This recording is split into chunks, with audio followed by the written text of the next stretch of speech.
Hi, I want to make a entry into the 7,000 subscriber giveaway that you're having. So I have answers to all the seven questions that you gave us.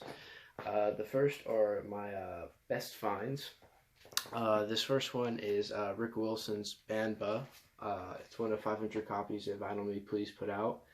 Um, I guess the cool thing about this one is that I discovered Rick Wilson at the university I went to. Um, They have a concert every year. It's the largest public free concert in Mississippi, and he was the opening act about 2 years ago. And I thought he was really great. And he actually did a Soul Train in the middle of a crowd of a few thousand college students, which I thought was really funny and really cool. And I quite enjoyed the music. And I just had like something that hit me like just to see if he had any vinyl out. And there was a pre-order for this, and I managed to get number 473 out of 500 for Vinyl Me Please. So I thought it was a pretty cool find. The next one, um, I got sent to Milwaukee for a conference for my job, and so I decided to go to a bunch of different record stores to see what I could find. And I've been collecting hair band albums, and I managed to find Skid Row's self-titled album. It's a repress. I didn't know the repress existed. It was actually the first stores I went to. I was looking through, and all of a sudden I just look up, and it's on the shelf in front of me. It's a fantastic album, but like I said, I didn't. It was an album I didn't think I'd ever find in the U.S., and that I thought I'd have to probably buy on Discogs. Another one that I got while I was in Milwaukee that I thought was really cool was I went to another record store called Rushmore Records, and the owner was super cool. We were talking a bunch, and I saw behind the counter that he had this sitting here, and asked if it was the uncensored cover for Appetite for Destruction, because I'd learned about it, and he said it was, and asked if it was a legit copy or not, and he said no, it was a bootleg, but we were looking at it and whatnot, and asked if it was for sale, because obviously it was an album that I needed, and the legit copies of the uncensored cover go for a ton of money, and he actually gave it to me a few dollars off, because I was buying some other stuff and we'd been talking, and it's one of the coolest stores I've ever been to. He actually gave me a whole roll of the Rushmore Records covers, but a super cool record store. And then I guess it's a bonus find. I wanted to give a shout out to my local record store, Scooters, here in Starkville, Mississippi. I found this very, very mint copy of Winger's self-titled album. I mean, it still has the old price sticker on it, the hype sticker and everything, the shrink wrap. It's probably one of my best local finds that I've ever had. And then the next one is the best song. And the two that come to mind for me are Bohemian Rhapsody, just because of all the different types of music within it, and then Cats in the Cradle.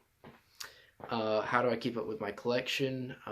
My dad and I collect together because he's actually who got me into records. We'd had a spreadsheet, but then when I discovered Discogs, we keep up with Discogs. We have the records are broken up into two groups, I guess, at the moment, because he has some of the records and I have some of them. So that's how we keep up with them, of what we've got, and when we go buying, because you don't want to get too excited and actually buy something that you already have. And then a record that I would never sell.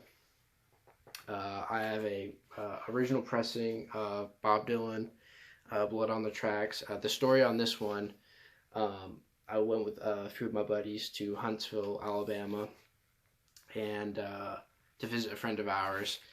And his mom at the church had said that we're going to go to record stores because people kind of find it funny that records are coming back and that younger people into records. And an older couple said that we could come by and look through all their records. And I wasn't sure if it was going to be maybe, because it was an older couple at a church, if it was going to be maybe not great stuff or something. I didn't know if we were going to take any records, if we were buying, if we were just looking. And we get there, and the lady's like, there were a few rules. The first rule was everyone walked away with something. Next rule was everything was free. And the third rule is there might have been one or two things she wanted to keep. And the last rule was we had to play everything at least once. And I walked away, I think, with like 33 records or something like that. But this was probably the coolest find because it's super mint, original pressing copy, and it just kind of means a lot that she trusted us with all the records to take care of them and give them another life. My favorite music documentaries, or documentary, I guess I kind of have three. It'd be like The Dirt, Bohemian Rhapsody, because I'm a big Queen fan. And by your suggestion, actually, All Things Must Pass was really, really good. I really enjoyed it. My favorite record gifts. I'm actually normally the person that buys my friends records as gifts, but I've gotten a few over the years, actually by the same person. But the two that she had gotten me, the first was it's funny. It's a picture disc from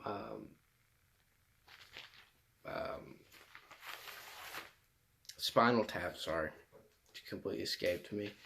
We had sat down and watched it because we had heard it was a very cult classic movie, and we absolutely just none of us enjoyed it for some reason. The humor didn't hit with any of us.